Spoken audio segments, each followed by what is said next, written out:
To understand Xu Bing's art, return to 1960s, 70S, China.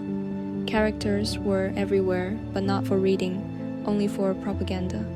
On streets and walls, slogans blanketed the landscape, transforming words into tools of power.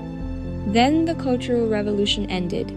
Western ideas flooded in. Books once circulated clandestinely became spiritual sustenance young people scrambled to buy. Words transformed again from political slogans to vessels of knowledge. Xu Bing lived through both shifts. Alison Young of the Metropolitan Museum of Art noted that as a young man, Xu was sent to the countryside to create propaganda banners because of his excellent calligraphy.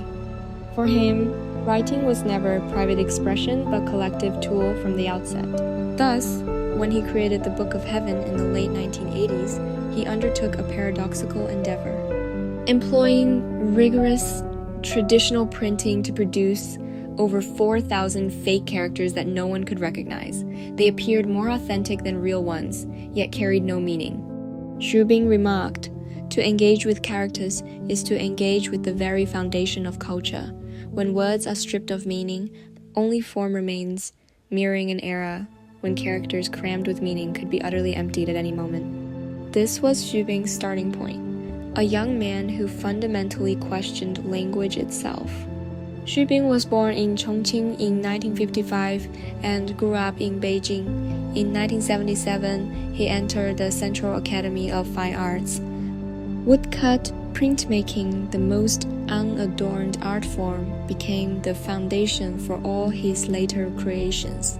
Yet, what shaped him was not academia, but life. During the Cultural Revolution, sent to the countryside, his skillful calligraphy led him to create propaganda banners for village festivals.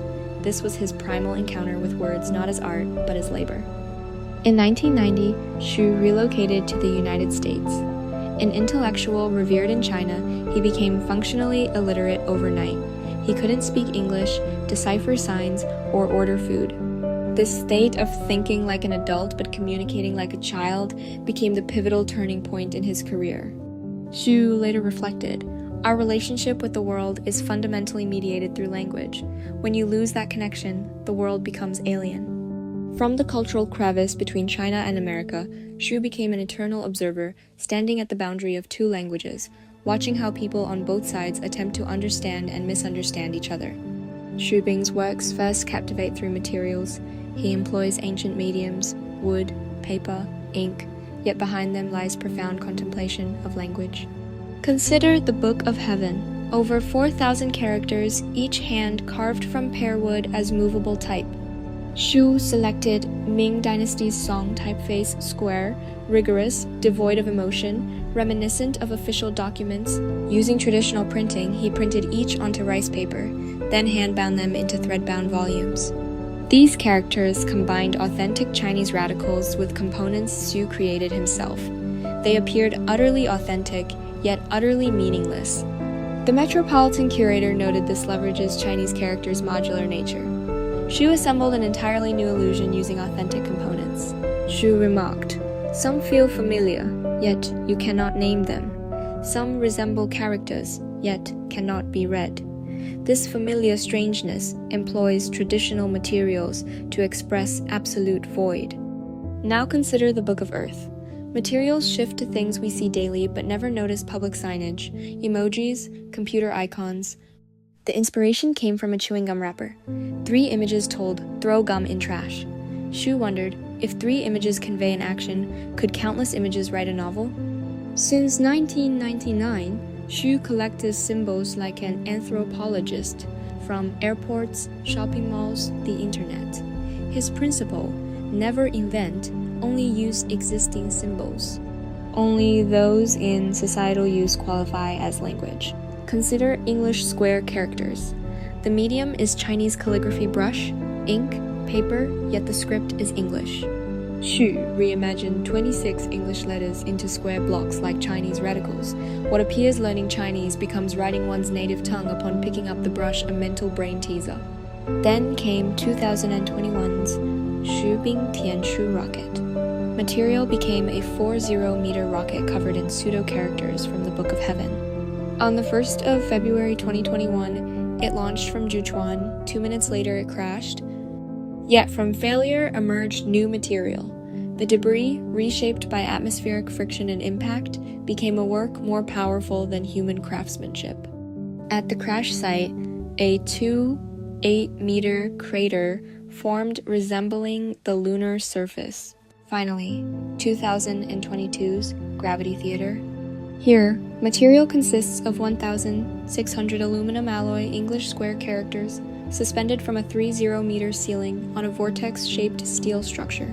Mirrored flooring creates visual depth exceeding 50 meters, forming a wormhole. These characters appear Chinese, yet are English. Deconstructed, each reveals an English word, but text is no longer flat, it's stretched, distorted, hurled into three-dimensional space.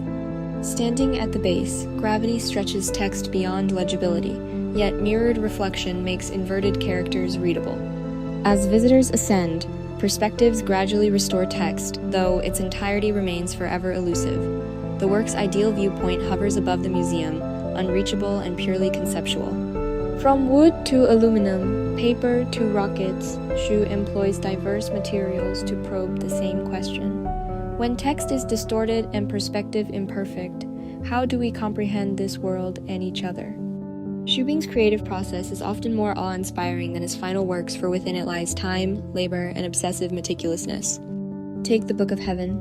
From 1987 to 1991, Xu locked himself in a 10 square meter room for 4 years. He carved over 4,000 movable type characters by hand.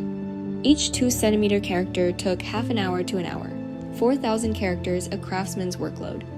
After carving, he typeset, printed, and bound them using Song Dynasty techniques. The final product met every standard of a Song edition, yet upon opening it, everything was fake. 4 years of craftsmanship built a deception. Xu later remarked, "If I believe something worth doing, I commit wholeheartedly. Some think this level suffices, but it must be refined to this degree." This is his philosophy, not style, but spirit. Consider the Book of Earth. Beginning in 2003, Xu collected icons worldwide, never inventing, only using existing symbols. Later, his team developed software that translates English or Chinese into pictographic text. English square characters began with typeface design, redesigning 26 letters into square embedded structures. But what brought it to life was presentation, transforming the exhibition hall into a classroom with blackboards, desks, and tracing books. Visitors traced like schoolchildren, only to realize they'd written English. The 2021 Tianshu rocket was Xu's most complex production, collaborating with rocket engineers to send art into space. The rocket launched from Zhochuan. 2 minutes later, it crashed. Xu didn't abandon the wreckage. He transported debris to the museum. Those charred, twisted characters possessed power surpassing human craftsmanship. The failed rocket became a new work's starting point. Gravity Theater's creation. 1,600 aluminum characters individually cast, polished, secured to a spiral steel structure suspended from a 30-meter ceiling. Installation took 2 months, every angle precisely calculated to form that perfect wormhole. From carving 4,000 characters to crafting an abyss, Xu's process has never been merely technical, but spiritual practice. From 1987 to today, over 30 years have passed. Xu textual experiments have traced a complete arc from the indecipherable Book of Heaven to the universally readable Book of Earth, and finally to the elusive Gravity Theater. He has created fake scripts, real scripts, and scripts that are not scripts at all. He carved characters into wood, printed them on paper, launched them into space, and crashed them back to Earth. Xu states, "Our relationship with the world is fundamentally mediated through language. Yet his work doesn't reinforce this relationship, it continually disrupts and re-examines it." When intellectuals confronted the Book of Heaven, decades of scholarship were useless. When Westerners encountered English square characters, their mother tongue transformed. When everyone faced the Book of Earth, they read without translation. Xu states, "In the transition between legibility and illegibility, entrenched thought patterns are disrupted, opening new intellectual spaces. This may be his core significance, not creating new writing systems, but new modes of thinking." Behind all this lies meticulous craftsmanship. 4 years to carve 4,000 characters, 2 years to construct an abyss. Shu remarks, "The difference between a great artist and an ordinary one lies in this very bit. This bit is time, labor, and persistence." From the Book of Heaven to Gravity Theater, he poses the same question. When language fails and perspectives shift, how can we still understand the world and each other? Gravity Theater reveals that certain viewpoints remain forever unreachable, yet this unreachability makes us aware of our limitations and compels us to keep questioning.